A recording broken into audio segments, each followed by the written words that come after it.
Welcome to the totally awesome outdoor show. Now when I'm outdoors because I enjoy it. I like the views everywhere, and every time I go around the back of my house to take the trash, to take the rubbish out, I see this bin there looking at me, and it really annoys me because it stands out and it's plastic and horrible, and there's got to be a reason that I can do something to make it look visually better. Surely I can. Now different areas sometimes have them in green, but even so, I just don't like this, you know. I just don't like the colour of it. I know it's blue for idiots like me, that they can see, gosh, this is the recycling one. I know it's a recycling one, but what can I do? Now, you can get those stickers that they put over them that actually sort of camouflage them, or you can make your own surround for them. Let's get in the Totally Awesome workshop. Okay, first thing you need to do is obviously make a surround. You're going to make 3 panels.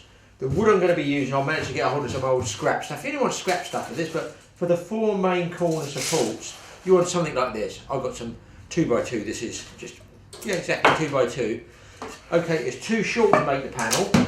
What we're going to do is overlap them like this. Nail them just top and bottom, because what's going to happen is as I put them down like this, and this side panel, the crossbars I'm going to use of, yes, cheap free over there, pallet wood that's been stripped down, an old pallet. I'm going to use that for the panelling. I'm going to nail those two, so you just need a 4-inch nail here and here to lock it in position, and I will bring it down to just above the handles there. Okay, so I'm not going to have a lid to this. You don't need a lid to it because in fact you actually want to be able to open it up, throw your rubbish, your trash, your recyclables in there. So I'm going to make this just above the height of the handles, which is, in this case, everybody's trash can is different. It's 42 inches, okay? So I'm going to make the 4 support posts first. Just now you can use anything. If you've got, you don't have to do it this way. I'm just doing it this way because this is all I got in my wood store. Okay, so if you've got one long big length, great. I wouldn't want to use anything much bigger than about, well, 4x2 is big really. You know, that's quite heavy. I think 2x2 is enough just to give you support to put your side panels on. Let's nail these together first, and I'm going to start laying up those panels there and cutting them for the width and make at least one side panel first.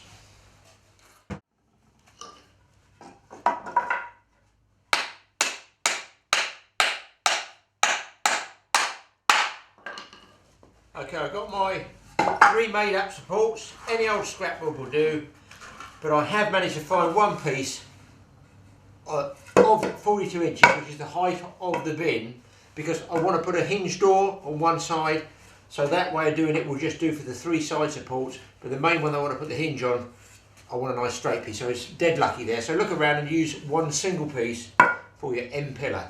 Now I'm going to start to build one of the side panels.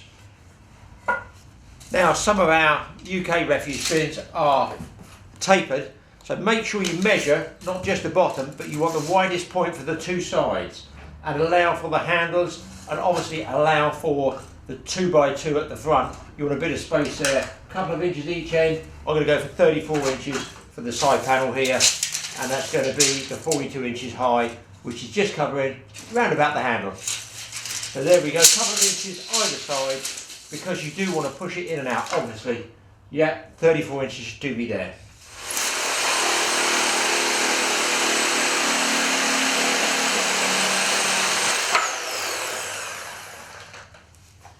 Now the pallet wood comes in different sizes.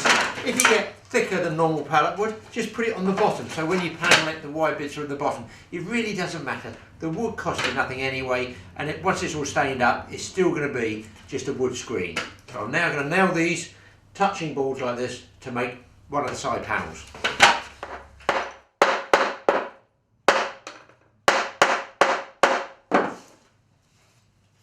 Okay, side panel 1 is done. As you can see, straight on boarding, dead easy to do. Make the other side panel, and then I'm going to put the back spars in. Okay, so I've got both side panels done. Now, you could panel in the back, but as I'm going to have a door just to pull around the front, you only need to visually see that wood finish from the front. You're not going to see the back anywhere when the bin's out when you're emptying it. So I'm just going to leave this open, and I'm going to put 3 spars across there, 30 inches wide, but allow it so it's wide enough at the top and for the bottom for the wheels. So when it comes in, that's going to be an open back, and this gives it the rigidity at the back. So 3 spars, any pallet wood will do for this. across the back of that 2x2, bottom, middle, up towards the top, and then we can start on the front. Okay, I've now got the 3 support panels that hold those 2 sides apart there, and it adds a good deal of rigidity to it, makes it a lot stronger. You can panel it all if you want. There's really no need to, because obviously the bin's going to be in there and your door's going to be at the front, so you won't be able to see through it. So that's got the back done. I've now made the front door and panel, we call it, shall we? And I've got it on a couple of hinges, and you come around there and I'll show you what I've done with that one. Front panel has been made exactly the same. Obviously I've got 2 main supports there and a single piece of wood along the edge here. Should be able to just see it on the edge there. And it might just crank in, so it's fixed at the back of the spars. It might be out, it might be in. So make sure that you measure the back first, either inside or outside, and the same here, so that they're both exactly the same, so you get your door panel the same width. And also don't forget, you need to measure that bin as well, just to make sure it goes in and out okay. There's nothing worse than making a trash can screen like this and you can't get the trash can in there. Okay, all panelled, all nailed there. Now, just around the inside here, I have put a couple of little short hinges there. If you're going to leave it outside, don't use just regular metal hinges, because obviously they're going to rust eventually. If you use brass hinges, you'll find they last a little bit longer. But also, make a point of suspending the door about an inch or so just above the ground. You don't want it catching on the grass. Obviously, if you've got tufts of grass and stuff there, make sure you either shovel it off, flatten the grass, or if you've got gravel, scrape the gravel away so everything's nice and level, so the door can actually here, it can swing backwards and forwards like this. You want it to be able to close nice and easily, perfect like that. So I'm going to fire the rest of those screws in, and what I've done as well, to make it easy, I've got just a bit of this 1/2 inch pallet wood, and I've put it under the front edge and the back edge, just to enable me that I know I've got clearance, because it's very easy just to screw the hinges on and it drags and catches at the bottom and puts a lot of torque on it, starts twisting, you're going to get problems. When it's sweet, simple, easy. So that's what I'm going to do there, fire those screws in, but I'll show you these bits at the bottom here. Just put those little bits in the bottom, just offcuts of wood there, just zoom in so you can see them, and it gives you that clearance, gives you a little bit of extra clearance there, and that makes sure that that door can swing closed. Let's put those screws in now. Now you can reduce the torque setting on your drill here, because you're going into pallet wood which is quite soft, so you don't want to, basically the screw won't pull right through, but what it'll do is strip the thread on the wood. It'll cut into the wood too much. So you can reduce the setting, the torque setting on your cordless, and you can fire it in. Tighten them up a bit. There you go. And you've got a nice tight bite on the screw in the wood, the thread of the screw into the wood. It doesn't go so hard that it absolutely strips the screw. Last one goes in. You can hear the torque setting, you've got it just right. And that's all flush. One little final thing. Now you can also do with a little bit of support across the front here. So I put another piece of pallet wood there, okay, and it just goes in, and that tips back, and also enables that door to swing closed because it's tipped back all the time. But I put a chamfer either side. Now, 2 ways of doing this. I've just done a rough one just quickly for this to show you, using the long bladed reciprocal saw. You can do a much neater one just using a jigsaw. I'll show you that in a second. But this is just so it allows you to bump over the wheels of the bin easily. You can bump it in and bump it out. Sure, when the bin's empty, it goes straight over. You can probably lift it over. When the bin is actually full of recycling or waste material, it's heavy, it's going to be clunky to bring out. So try and put a little chamfer on there.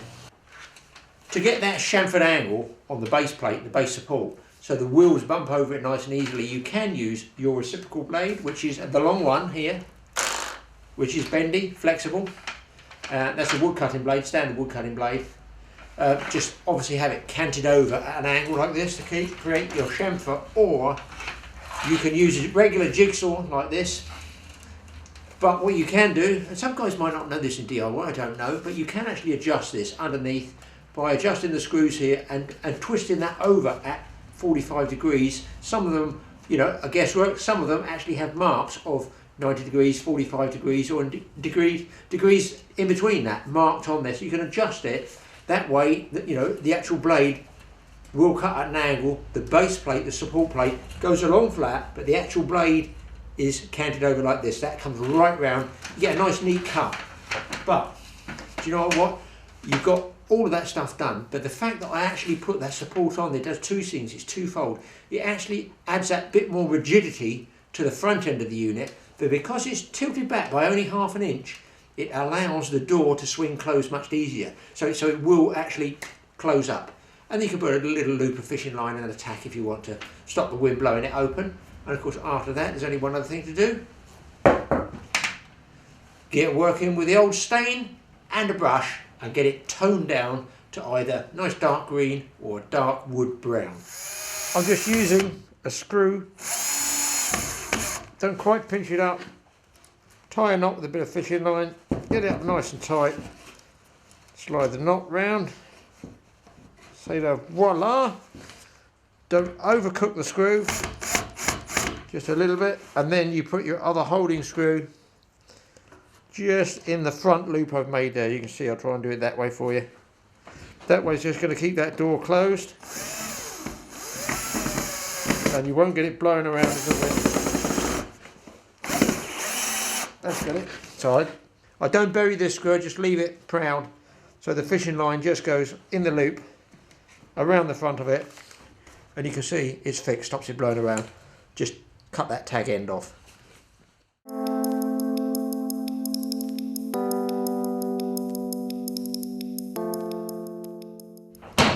Well, there we go. Hope you enjoyed that on a totally awesome outdoors show. Keep watching for other tips. This one's easy to make.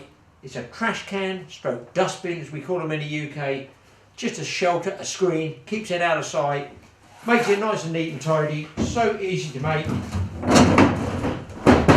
Closes up.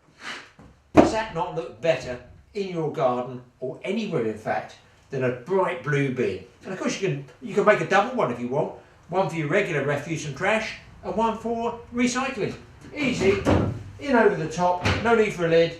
And then when you want to get it out, take it out, lift it, roll it out, job done. Keep watching the Totally Awesome Outdoor Show for more tips. Thanks for watching.